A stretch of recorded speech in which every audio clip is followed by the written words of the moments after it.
Ардактуу замандаштар, айымдар жана мырзалар, биринчи коомдук каналда түнкү шоу Салам Кыргызстан.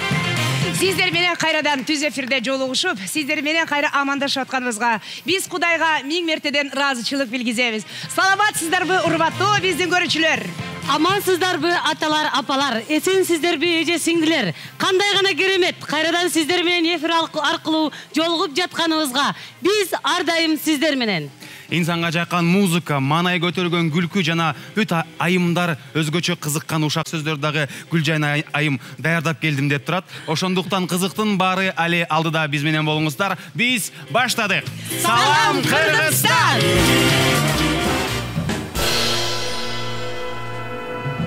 Ардактуу теле көрүүчүлөр, өзүңүздөр байкаган эле мыкты трио сахнада. Болсо бул триодон кезектеги дуэт кыйыныраак. Болсочу аттуу дуэти менен Кыргыз Республикасынын эл артисти Гүлнур Сатылганова жана Адилет Азимов. Сиздер үчүн ырдап берет.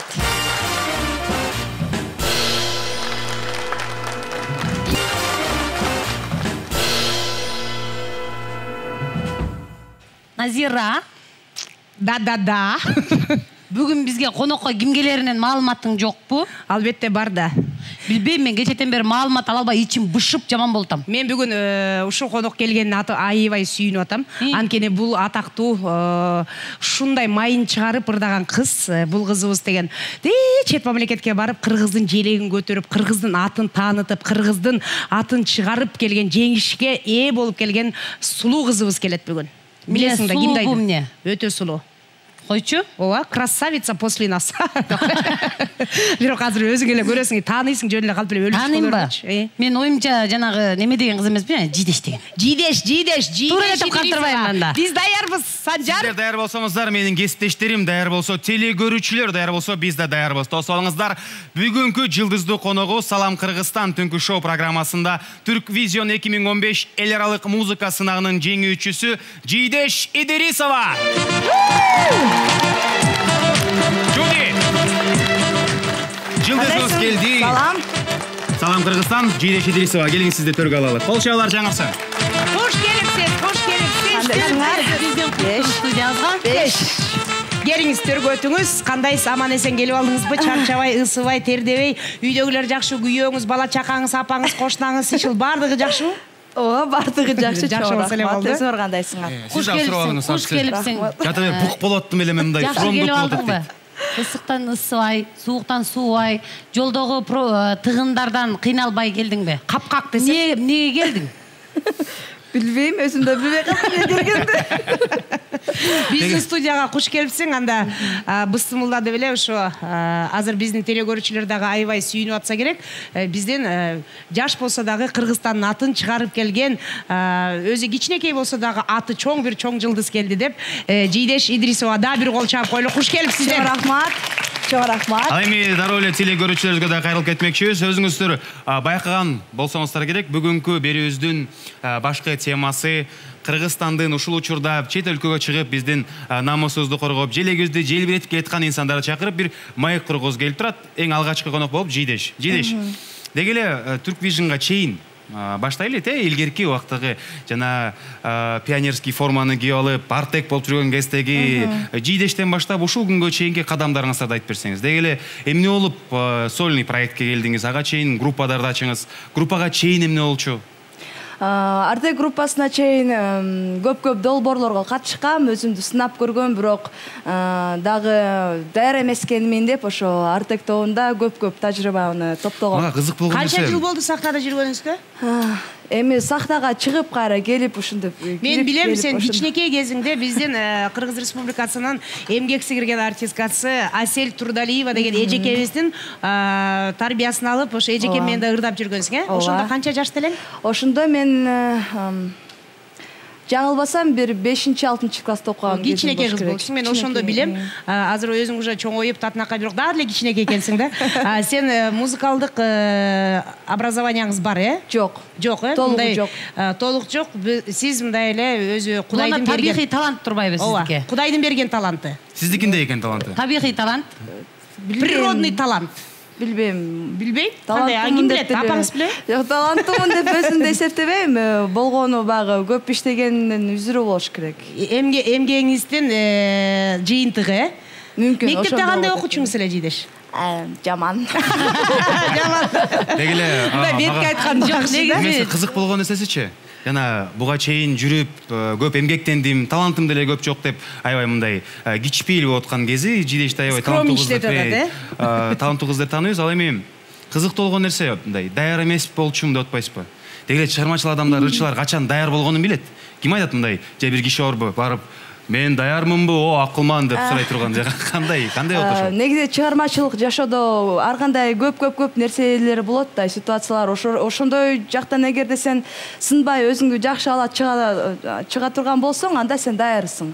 Эгерде сен ошол жерден көңүлүңө көп нерсени ала берип, көңүлүңө көп нерсени мындай жаман кабыл ала берсең, анда сен сынып ошол жерден жок болуп кетесиң да. Кетип каласың, э? Ооба, ошон үчүн жок, эл колдосо уже бул элдин сыны жакшы болуп эл колдоп атса, артист даяр болуш керек деп мен ойлойм да. Анткени башында сени эч ким тааный электе, атың чыга электе, жөн эле чыгып сахнага чыгып ырдасаң, 5-6 чаап коет дагы, сени эч ким тааныбайт. Анан уже сени таанып баштаганда элдин баары колдоп, суранып, чакыруулар көп болгондо, ошо артист бышып калат да. Мен билем аны. Азыр биз туразак, билбейм, таланттуу деле эмес болушум керек дедің, бирок биз сени аябай таланттуу кыз катары баалайбыз.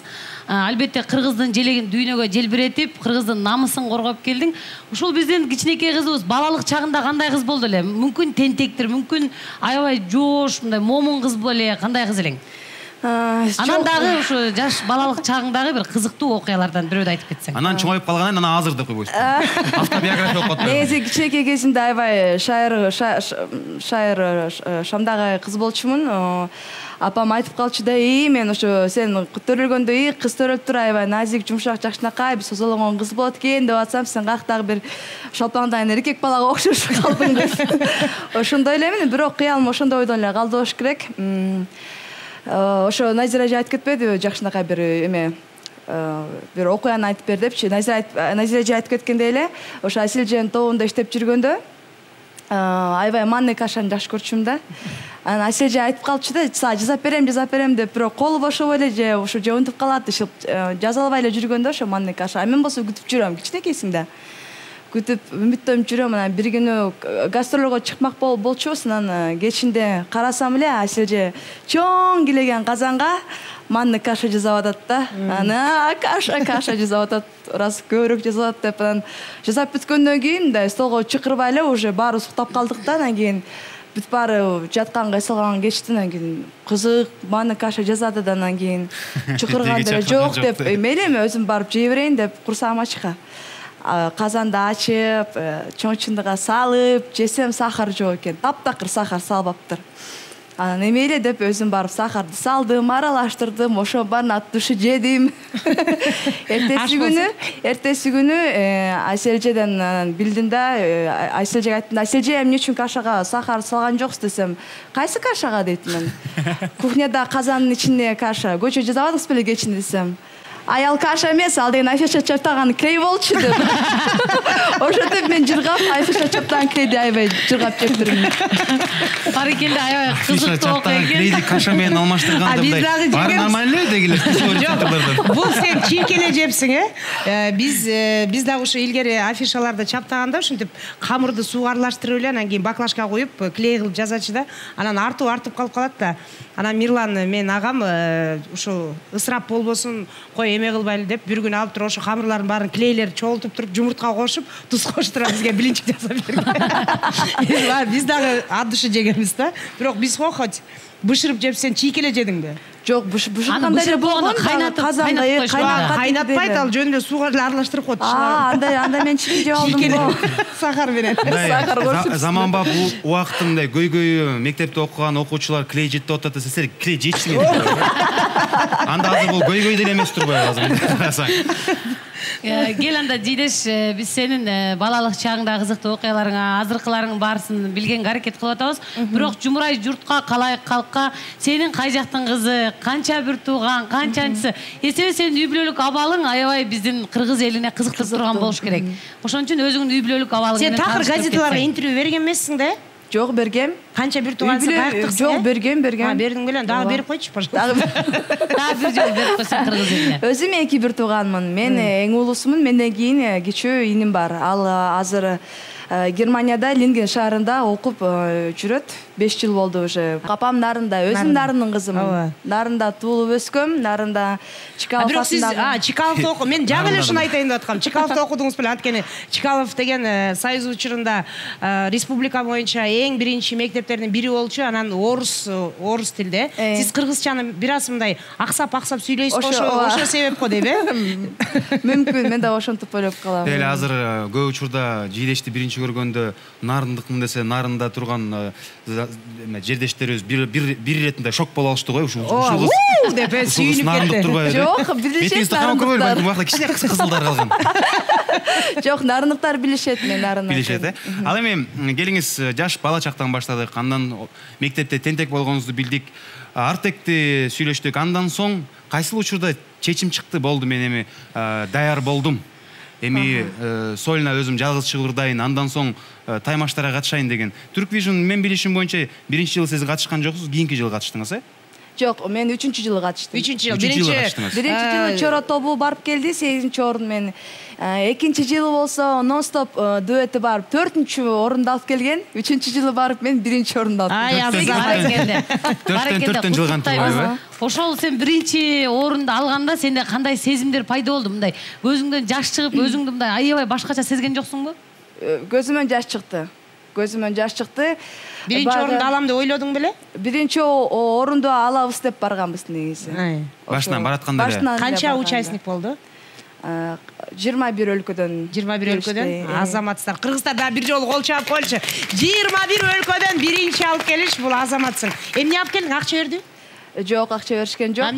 Болгону диплом эле берип койду. Диплом беришти. Сен ошол конкурска катышканы кетип атканда жакшынакай, татынакай болуп эле чемоданыңды сүйрөп кеткенсиң. Ошол кайра кайтып келатканда сен такыр башка жийдеш болуп келген жоксуңбу? Жок, андай болгон. Не oldu деп. Жок. Өткөрүлүп калган не oldu мен мына биринчисин алып келдим тияктан. Жок, эгерде мен өзүм жалгыз ошо биринчи орунга татыктуу болуп, ошо биринчи орунду өзүм жалгыз өзүмдүн күчү менен алып келсем, мүмкүн мен өзүмдү башкача сезип калмакмын, кыйын экен деп. Бирок ал андай эмес, анткени мен болгону гана сахнага чыгып, багы ырдап бийлегенге аракетин жасадым. Андан тышкары кулиссанын артында толтура жумуштар кылган бул чоң команданын. Сизди колдоочуңуздар, Чоң команданын ошо иштеп аткан биз менен чогуу барып, ошо бийчилер, ырдын сөзүн жазган Калбек Курманбетов, чоң команда менен иштедик да, ошо бир номердичи, бир номердичи. Ооба, ошон үчүн бизде кыргызда жакшы сөз бар, макал бар эмеспи? Көп түкүргөн көл болот, жалгыз дарак токой болбойт деп коет. Ошондуктан эч качан биз жалгызбыз, жалгыз эчтепке ийгиликке жетпейбиз, Ошо командаларга да кол чаап коелучу, ошо сизге жардам бергендерге. Ушундай бийиктиктерди, бийик ийгиликтерди багындырып атсаң дагы ушундай жакшынакай мүнөзүңдөн жазбай, баягы адам өзү бийик деген сайын башын ийип турса, дагы жогору бийиктиктерди багындырат дейт. Ошон үчүн сага чыгармачылыкка ийгилик гана каалап турабыз. Анан неге ар дайым кожаный кийим кие бересиз? Кандайча кожаный кийим кие бересиз? Баары эле жана сахнада чыкканда мындай калың кожа болуп, калың мындай булгары. Ошол костюмду ким тикти эле? Мага ушунчалык жакты, сонун аябай оригиналдуу костюм болгон да. Ошо кожадан жасалган, териден жасалган бардык нерселер Жаныбек байке деген байкебиз жасап берген да, ошо мастер. Ошо кожаны жакшынакай жасайт. Дизайн ким ойлогон? Дизайнды болсо өзүбүз баягы интернеттен караштырып, ошо башкалардан урдап, мындай. Жок, урдап эмес. Жок, урдап эмес, баягы башынан эле биз баягы Кыз Сакал же болбосо Жаңыл Мырза деген баатыр кыздардын образын мындай чагылдыргыбыз келген да. Анткени биздин сахнада андай образ жок экен кыздардын арасында. Анан кичине өзгөчөлөнүп, айырмаланып, ошентип чыксак деп ойлогонбуз, издегенбиз. Жакшы. Анан интернеттен карап, кандай болот, багы кыргыздардыкы кандай болот, илгерки багы тарыхка чагылдырып карап, анан багы современныйраак болсун деп ошо издеп тапкан болчубуз. Азамат, могу берки жана биздин элдик ырды ырдап чыктыңыз го. аткарыбас бул ырды деген бизге эч кийүүсүн беребиз. Ким сизге сунуш кылды? Сиз башкача кылып ырдап чыктыңыз да? Мен өзүмдүн ошо кичинекей кезимден эле ушулар аябай жакшы. Аябай жакшынан кийин эгерде чоң сахнага чыгып ырдап калсам ушуларды сөзсүз түрдө кайра ырдап чыгышым. Могу ырды эгер сизге берсе ушуну ырдай алат белеңиз. Атаң барбы, апаң барбы айтып койчу тансага деген. Башкача стилде кылыпчы. Билбейм, аракеттен көрүш керек. Анда эмесе көп убакыт чөйбөй ушул жерде аракеттенер эле. Ошол эле сөздөрдү. Бирок өзүңүздүн стилиңизге салып. Сөздөрүн билбейм да. Ошол эле сөздөрдү. Атаң барбы, апаң барбы айтып койчу тансага. Ана кандай эле? Атаң барбы, апаң барбы айтып койчу тансага. Ошол жерге чейин кылсаңыз болот, болду. Атаң барбы, апаң барбы айтып койчу тансага. Өзүңүздүн стилиңиз менен ырдап берсеңиз. Сүйүктүү теле көрүүчүлөр, Жидеш Идрисова экспромт эч жактан күтүлгөн эмес, айтылган эмес, сөздөрдү да азыр эле билди. Бирок өзүнүн стилине салып ырдамакчы. 1 2 3 кеттик. Менин стилим кандай, бирок аткарыбас. Ошондой сыяктуу ошол стилде кылып. Эй. Жай түрүндө, Апаң барбы, атаң барбы, айтып койчу. Кандай? Тансага. Жидеш, биз сизди сахнадан билебиз, теле көрүүчүлөр да сахнадан билет, гезиттерден билет, деги массалык медиа тармактардан билет, интернеттен билет. Ал эми Жидеш күнүмдүк жашоодо кандай? Күнүмдүк жашоодо мондай жыртык-мыртык шындар кийген, бир жагын кытылып, бир жагын топчулаган. Жок, бул азыр мода. Бул деген стиль. Жок, мага негизи айтышты да, сен ойнотуп калышы мүмкүн деп, ошон үчүн көйнөк кийсем, эгерде отургузуп ойнотушса, анда уят болбойн деп ушундай кийингенге ыңгайлуураак кийим кийип келүүгө аракет кылдың. Үйдө кандай кожо экенсиз? Күнүмдүк жашоодо аябай скучный эле киши болушум керек. Эмнеге? Өзүмдү ошентип сезип берем, билбейм. Болду, ачык-ачык күндө кандай өтөт? Күнүң мисалы үчүн эч кандай концерт жок, выступление жок, күнүңүздү айтып берсеңиз. Мисалы бүгүнкү күнүм эртең менен турдум, тамактандым. Бети колду жуудуң? Бети колду жуудум, ал албетте съемкага даярданып. Съемкага даярданып, бияка келдик, ошо бияктан ошо бияка чейин. Сиз съемкага келет деп мындай кызыктуу күндү сурап койбодуңузбу? Кызык эмес күндү.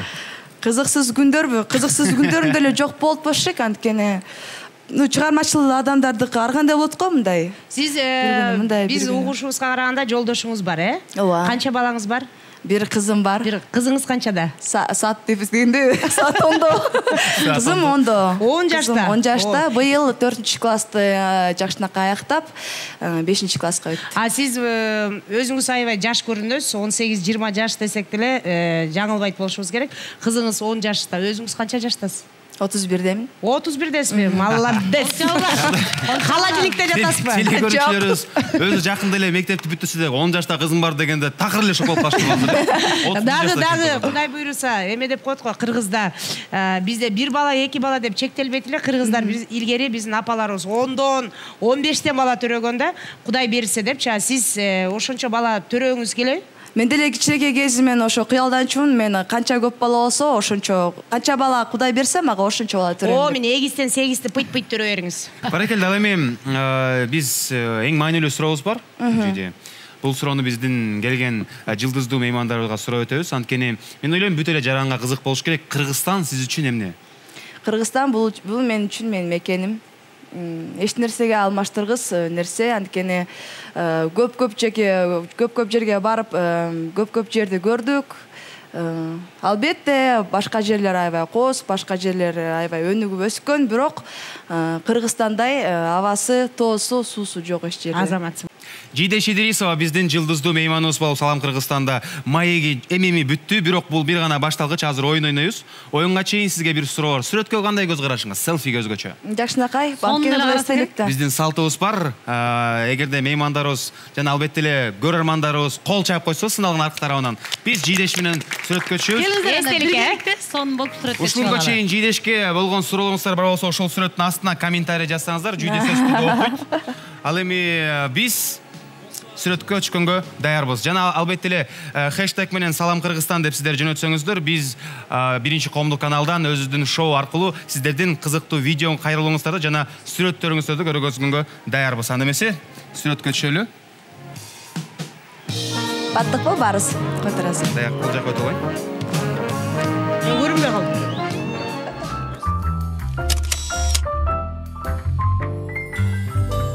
Баракелде. Браво! Аплодисменты. Жюди сизге рахмат. Анда биз жидешти күттүрбөйлү. Жылып коюңуз. Жидешке дайындалган биздин бир сонун оюнубуз бар. Атайын сен дагы отуруп тургузса, бастырса кыйналбайын деп ыңгайлуу кийинип келген экенсиң. Биздин азыр сонун оюн бар. Чын эле сен Бул оюнду бир шартын айтып коелу. Кыргыздын улуттук оюндары азыр Гүлжайна экөөңүздөр күрөшөсүздөр. чын элеби Ооба, эме белде бияка кур күрөш мындай, белде кармак мындай. Кыргыздар эме кыргыз күрөш да. Тамаша. тамаша күрөш десе эле коркуп кеттим. Мен анчалык даяр эмес элем азыр. Барып үйгө барып ботусум кип келе калайын деп. жок бос кичке просто болгону өз как бы Гүлжайна эже менен кантип Не болду? Эсогой категорияда күрөш болот. Бирок физический күрөш эмес, мындай күч кубат күрөш эмес, азыр акыл күрөшү болот.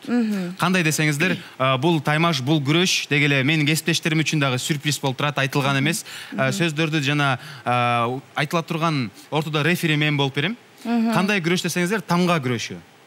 Алфавит менен азыр жарышабыз. Сөз айтма. Бирок бир тамга менен. Мен азыр ушул учурда 1-2-3 дегенде бир нерсе айтам, шартын айтам. Ошол шартка ылайыктуу болгон жалаң сөздөрдүн баарын бир тамга менен айтасыздар, Ана эмесе телекөрүүчүлөрүбүз көңүл буруңуздар. Таймашыбыз башталды. Жидеш Идрисова, Назира Жетигенова жана Гүлжайна Атаканова.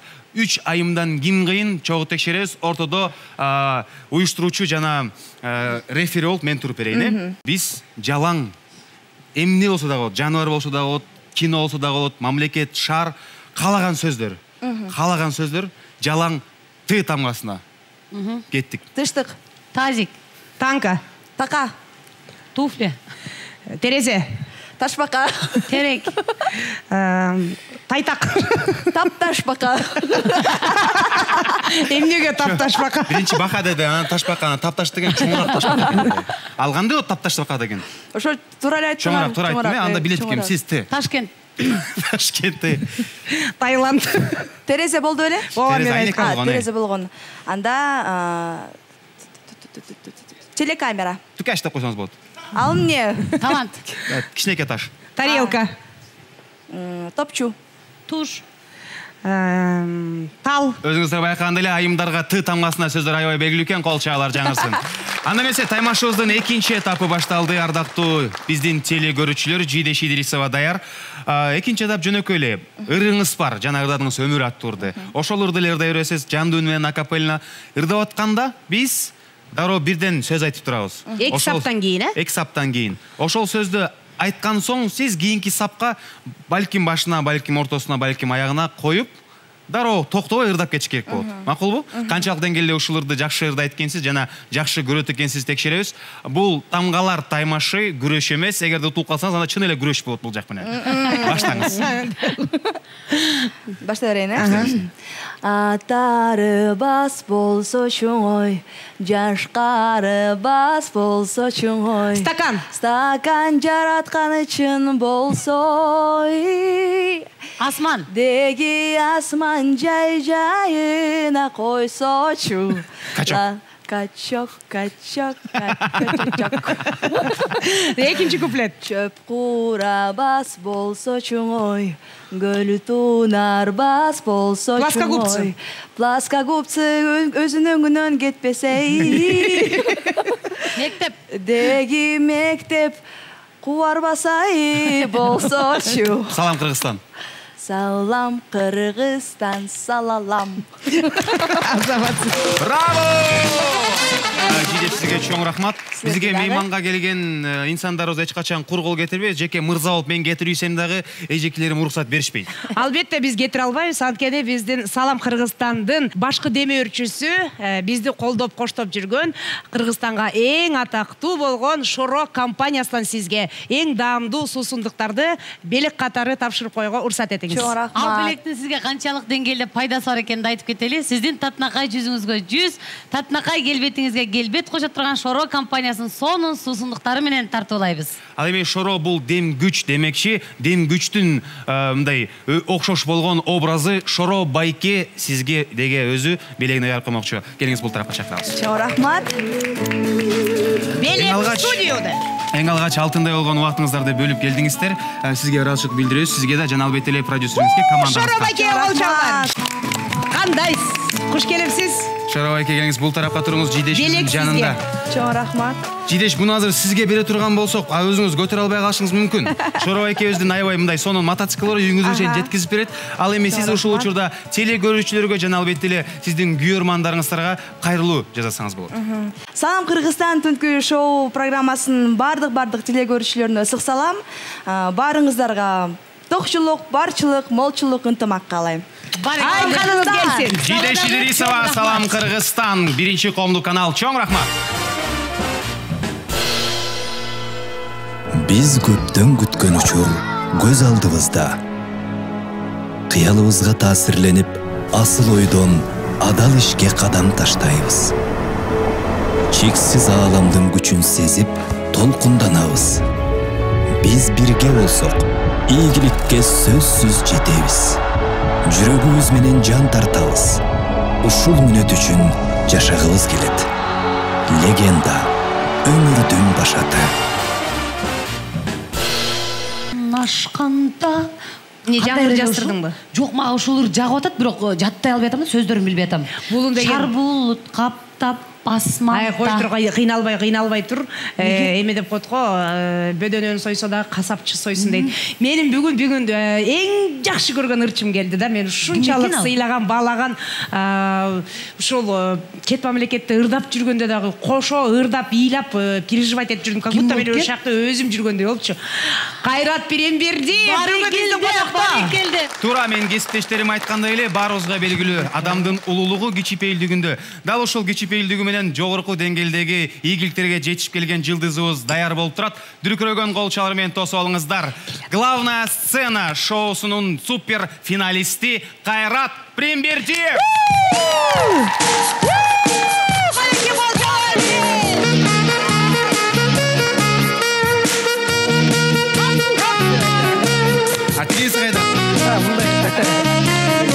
Кайрат Бирембердиев, Салам Кыргызстан. Келиңиз, көргөзүңүз. Кайрат, салам. Барекелде. Куш келипсиң, Кайрат мырза. Рахмат, келе алдык. Мен жакшы көргөн ырчы дагы келет экен. Назира.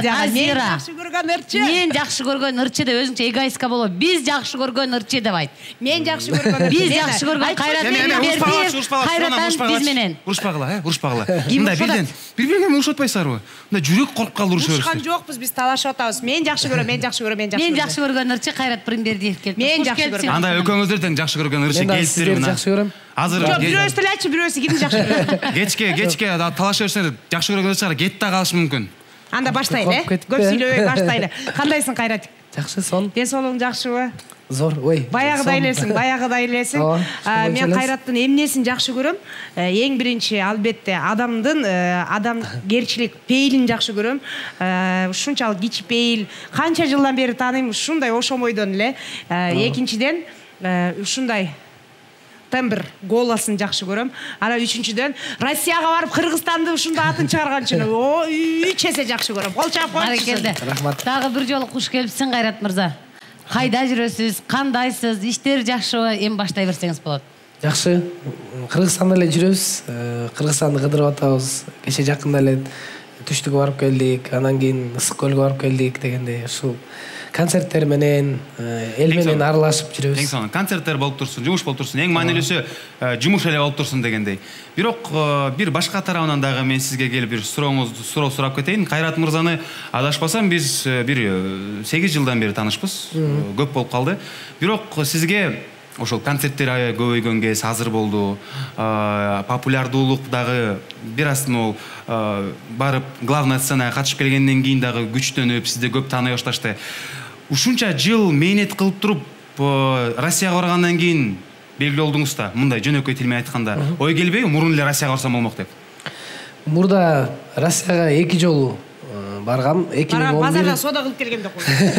2011-2012 жылдары ар бир нерсенин өзүнүн убакыт сааты болот окшойт да. Себеп дегенде ал жылдары биз жанагы жаңы толкун долбооруна улам сайын барып, бирок финалга өтпөй калып эле кайрадан келип атканбыз да. Анан өзүнүн убакыт сааты келип туруп 2015-жылы Кудай буйруптур ушундай болуп, жакшы ушундай. Ошондо сиздин чыгармачылыгыңызда аттангандан берки кезиңизден 2015-жыл сиз үчүн мөмөлүү, жемиштүү жыл болду деп эсептейт экенсиз. Ошол 2015-жыл мындай баягы орусча айтканда поворот болуп кетти да, кайрылып кеттим да, мындай келип атып туруп башка жакка. Канча киши катышты ошо таймашта?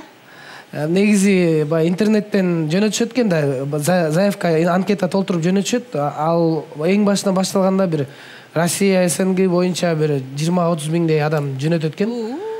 Эми ырчылар көп, чынында эле. Бизде Кыргызстанда дагы аябай көп. СНГ, Россияда дагы аябай көп экен. Анан электен өтүп 20 миңден канчасы эфирге чыгат? Эфирге биринчи турдун эфирине бир 90-96 деп эле ушундай болуш керек. 100гө жакын. 100гө жакын адам чыгат да. Ага чейин улам сайын алар жерлерге барып улам электеп турушат да. Бирден эле алып кетишип, экиден алып кетишип дегендей. Багы кастинг болгон болчу 18-сентябрда.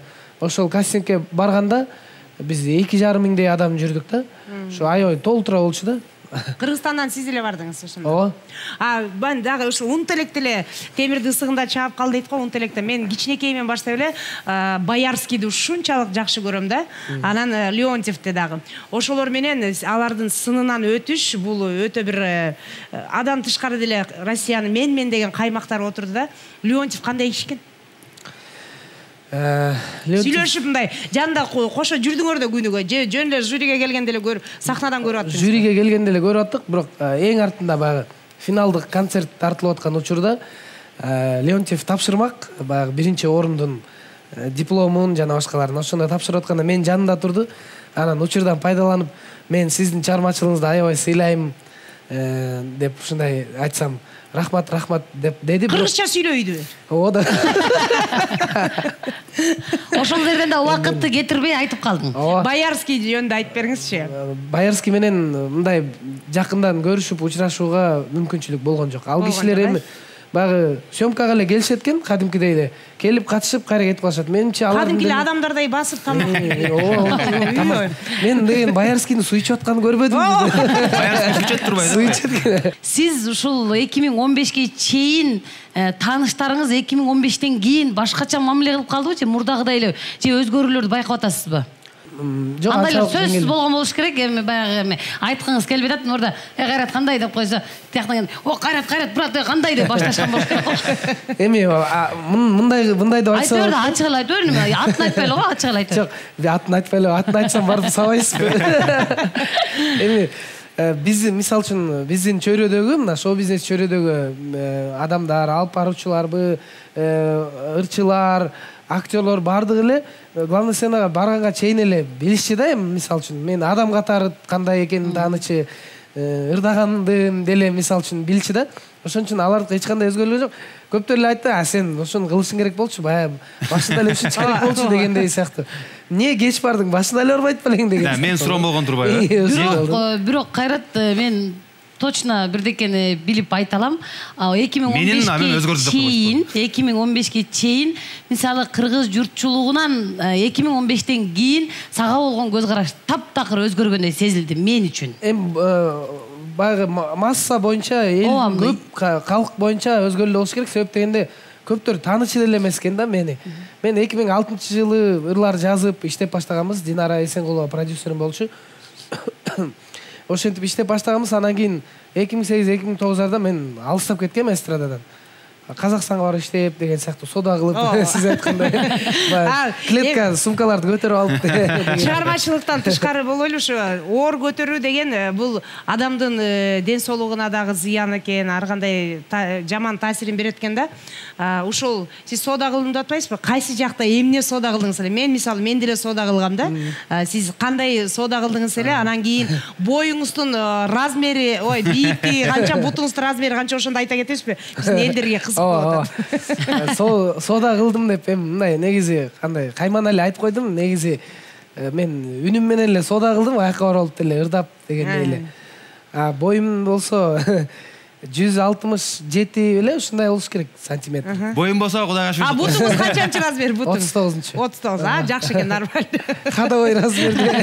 Элиң бар. Мен базарга. Салмагыңыз канча салмагыңыз? Салмагымды азыр кичине азайтайын деп аракет кылып жүрөм ошо. Нормально эле го. Жок, салмак жакшы эле, 65 килограмм болгону курсак кичине чыгып келатат. Ал эми мен ойлойм, эми эстрадада. Ал деген авторитет да. Эми сахнада туруп ырдагандан кийин жаман көрүнөт деп ойлойм да, эми баары. Анда ойлойсузбу сиз азыр биздин улуу курсактуу ырчыларды мындай жаман Жок, көрүп антип калды. эч. Мен өзүмө каратам, Эмне амелем. уруштуруп эле койдум. Жакшы, Кайрат аябай кызыктуу маек болуп атат. Анда сага дагы бир чыгармачылыктан бир аз алыстап, үй бүлөлүк абалыңа кайрылсак, үй бүлөлүк абалың жөнүндө бир аз түшүндүрүп кетсең, келинчегиң бар экенин, татынакай наристелериң бар экенин билебиз. Эгерде үйдө келинчегиң жок болуп калды, уй саап, нан жаап, тамак жасап, кир жууп, балдарды багыш керек. Ошондо сен үйдө кандай кожоюн болуп каласың? Анан эң алгачкы сүйүүң жөнүндө айтып кете аласыңбы? Келчегим жөн эле убактылуу жок болуп калды же таарынып кетип калдыбы? Жок, таарынбайт. Убактылуу бир 2 күнгө бир жакка кетти. Эгер ошол жагынан карап айта турган болсок, мен үйдө үй жумушуна жокмун. Себеп дегенде эки эжем, карындашым болуп өскөнбүз. Анан кийин баягы үйдө аял кишилер көп болгон үчүн апам бар, мисалы үчүн ошо үй жумушунун баардыгын алар кылчу. Мен кийимдеримди жууп, тамак бышырып, нан жаап дегендей. Анан мен мындай андай үй жумуштарын кылчу эмесмин да. Эмне кыласың? Аялың жок, балдарыңа нан жок калды. Мен бирок андай болсо, айла жок, кылып баштайм да үйрөнүп. Бир-эки жол болгон баламды тамак берип, памперсин алмаштырып дегендей. Ушундай болгон. Эми кийинки суроо, алгачкы сүйүүң эстей аласыңбы? Алгачкы сүйүү тоок сүйүү деп эле. Мен үйдө Шура деген тоогум бар болчу. Ошону сүйчүм эле. Эми парталаш жанында отурган кызды сүйчүм. Аты Тумара болчу, анан кийин үйүнө жеткизип барчым, анан кийин бирок кийин Тумара эже болуп калыптыр деп. Азырбы дечи. Кийин сүйчүм азыр Тумара эже экен деп. Азыр кийин баягы балдар шылдыңдай берет го. Плюс деп элечи. Ошентип отуруп, сүйбөйм сени деп салгам. Азыр ошол учурда ошол сиз менен окуган Тумара деген кыз сөзсүздө көрүп атат да бизди, туурабы көрүп аткан болсо, канчалык деңгээлде мындай өзгөчө кубанып кетсе керек, Кайрат мырза, бул суроону биз ар бир мейманыбызга, ар бир коногубузга сурайбыз. Кыргызстан сиз үчүн эмне? Кыргызстан мен үчүн эмне экенин баягы Россияда жүрүп анан келгенден кийин аябай мен үчүн чоң жооп болду ошол. Кыргызстан мен үчүн бешик. Бул жерде кандай десем, мен өзүмдү аябай эркин сезем. Эркин алып жүрө алам. Мен эч ким мындай кандай десем, Россияда мисалы үчүн ал жакта убакыт аябай тар экен, эч нерсеге жетишпейт экенсиң, кечке эле чуркап жүрө берет экенсиң. Күн чыгып эле кире берет экен, чыгып кире берет экен. А бизде убакыт кенен экен. Биздин өлкө сонун жер да негизи. Мына кече Ысык көлгө барып келдик, мына Ошту көрүп атабыз. Биздин жерлер, биздин тоолордун кооздугу, тети баягы өмүр бою шаарда жашагандар биздин тоолорду көрүп алып бир башкача таң калса керек деп ойлойм. Биз өзүбүз көнүп калганбыз, күнүгө көрүп жүрөрүчү. Алар үчүн бул өзүнчө бир сонун нерсе да. Бейиш, Кыргызстан бейиш мен үчүн. Эң сонун, ал эми ушундай сонун салттан соң дагы бир салтыбыз бар. Биз сүрөткө түшөбүз. Сиз дагы сүрөткө түшкөндү жакшы көрөсүз, аны билебиз. Түшөлүбү сүрөткө? Калчалар. Сөзсүз. Селфи. Мүмкүн отуруп түшөбүз. Мейли келиңиз, сиз эки айымдын ортосуна келиңиз. Биздин эки эжекебиздин ортосуна келиңиз. Биз Кайрат мырза менен сүрөткө түшүп атабыз. Кайрат мен жакшы көрөм, кармага. Биздин студиябыздагы күйөрмандарыбыз кол чаппасаңыздар көрө албай атат окшойт деп ойлоп калабыз. Булар түшүп атат, биз Кайрат менен түшпөй атабыз да.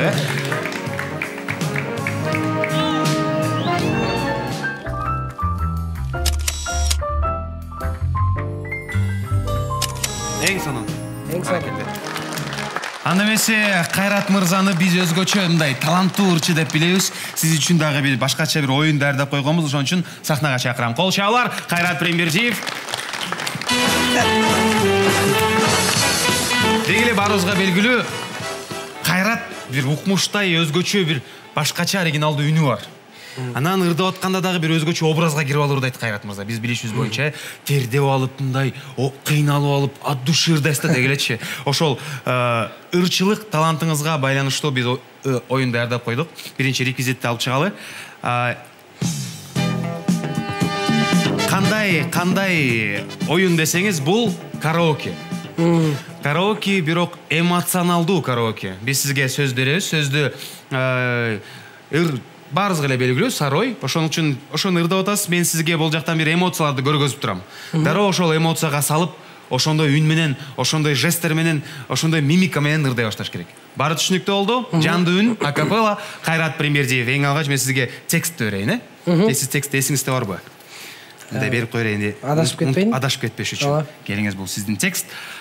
Биздин теле көрүүчүлөрүбүз даяр. Кесиптештерим, татынакай кесиптештерим даяр. Күйөрмандарыбыз кол чап койсо. Кайрат Прембердиев, эмоционалдуу караоке. Баштадык. Биринчи өзүңүздөй баштай бериңиз. Саройдун гана салкын ай тосунан сагызган гана учат тез осунан санама алыбай издесем кандейин таба албай койдум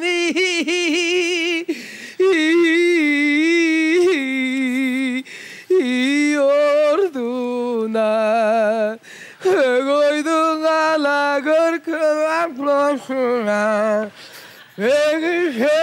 Гая ушак осуна Көңүлгө кала алыбай издесем кантейин кере албай койдун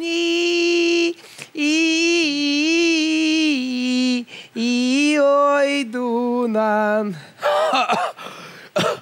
Салкын ала жерге ай саройго сагызган ана келип эй конбойбу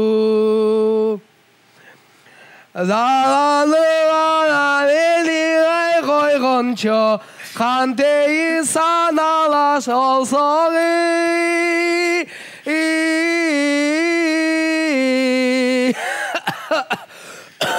болбой Саройдун салкын ай тосу сагызган Эми кайраттай.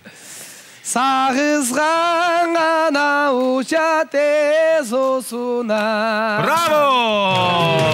Баракелде. Кайрат азаматсыз, биз буну сөзсүз түрдө эмоционалдуу түрдө кандай болгондой адам кандай кебедеси болуп калат кийин көргөзөбүз. Мас болуп калганда да, жаш бала болгондо да эле таланттуу, кичипейил жана красавчик Кайрат Прембердиев. Кол чабуулар. Кайрат, деги эле ушундай оюндан соң, биздин төрүбүзгө келип мейман болуп өткөн соң, биз сизди кур кол кетирбейбиз. Салам Кыргызстан түнкү шоу программасынын башкы демөөрчүсү, ден соолукка пайдалуу, нукура кыргыз жыттанган, кыргыз дамданган суусундуктар Шоро компаниясынан Шоро байкебиз алып чыгып, сизге өзү ыйгарып койсун. Кол чабуулар, байкебизди тосуп алабыз.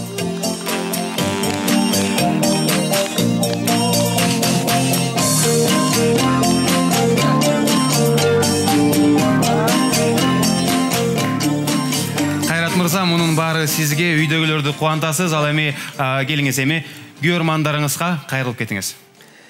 Салам Кыргызстанды көрүп аткан жалпы биздин мекендештерге, эң башкысына үй бүлөңүздөргө тынччылык, токчулук бар болуңуздар. Үйүңүздөрдө дайым балдардын, наристелердин күлкүсү жаңырсын, жакшылыктар болсун, бар болуңуздар.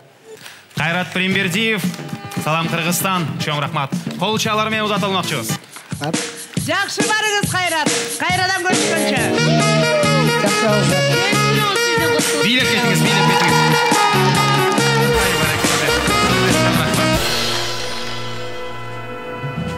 Мени карасыз? Я карасыз? Мындай съемканын алдында эле бир аз башкача эле азыр сулуу болуп калгансыңар го. Эмне десиз бия? Жөнчөй. Муну деген бардыгын жазып аткан биздин алтындай болгон Мээрим, атына заты жарашкан стилистка, визажистка бир суу кызыбыз жазып атат. Мээрим деген биздин сулуулугубузга сулуулук, көркүбүзгө көрк, чачыбызга чач, кашыбызга каш, кирпигибизге кирпик кошот. Салам Кыргызстан түнкү шоу көрсөтүүсүнүн башкы демөөрчүсү Шоро компаниясынан сиздерге жаңы жаңылык. Жарма Шоро био. Бул дагы сизге күч кубат бермекчи. Албетте бул жарма бир гана сиздер үчүн ысыкта сиздерди салкындатып гана турат. Ачкада ток кылат. Курут барбы? Бар экен куруттагы. Десем ошорой.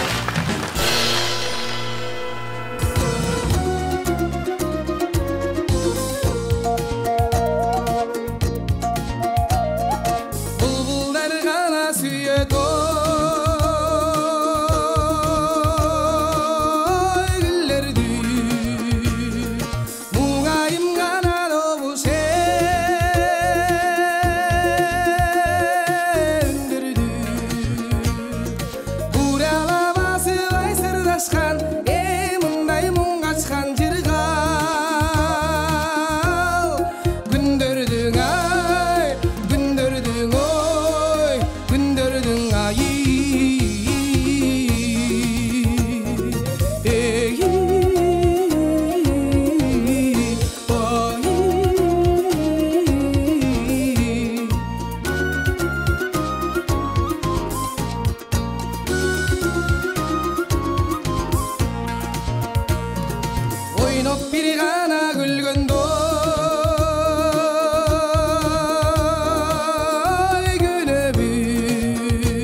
Ардактуу айымдар жана мырзалар, сүйүктүү теле көрүүчүлөрүбүз, мына ушуң менен көз ирмемде 1 саатыбыздагы соңуна чыгып, Салам Кыргызстан бүткөнү бардат. Убакыт учкан куш деп, чынында эле билинбей эле 1 сааттык убактыбыз кантип учуп кеткени билинбей калды. Бирок биз сиздер менен коштошпойбуз. Кайрадан эле бир жумадан кийин жаркырап жайнап, ассалам алейкум деп жолукканча аман туруңуздар. Бар болуңуздар, кемибестен көбөйүңүздөр. Салам Кыргызстан. Көрүнгөн тоонун ырагы жок деп коет. Мынакей 1 саат мурда башталган эфирибиз өз аягына келип, биз сиздер менен кайрадан коштошуп атабыз. Бар болуңуздар, жакшы туруңуздар. Кайрадан кийинки жума жолукканча сак саламатта болуңуздар. Ал эми биздин түнкү шоу Салам Кыргызстан программасынын алып баруучулары Назира Жетигенова, Гүлжайна Атаканова жана мен Мыкаев Санжар. Бир жумадан кийин көрүшкөнчө сак саламатта калыңыздар. Салам Кыргызстан!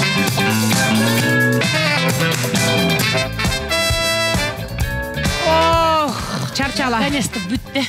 Бүттай. Бирок Назира. Тиги жийлеш деген нормально эле киши турбайбы? Анан эмне Жакшынакай эле өзүбүзгө окшогон эле даңкылдаган эле кыз турбайбы? Ооба. Мен вообще муну адам катары көрчү эмесмин. Жөн чайланайды. Билбей калса таарынатай. Жо таарынбайт, эми мен аз жакшы көрүп калбадымбы? Аябай жакшы кыздар. Жакшынакай кыз экен. Мындай жакшынакай кыз болгон мен мындай. Эмне ол? Көйнөк эле кийип келсе болмогу? Көйнөк кийип келген отуруп нары олжоңдой берет экен го. Креслода өзүнүн үйүнө отырган стил менен чалкалап сап келип койгонсу улам бутун өйдө кыла калат, ылдый кыла калат эми. Жыртык шымдарды кийип алып туруп жама албайыкчы. Ай кой, эртең дагы бир күндөр экөөбүз ушинтип жыртык шым кийип жүргөнүбүздү көрүп. Ай, бул мода жөн эле таашылып атпайм. Жыртык шым менен бетке чаппас деп көрсө.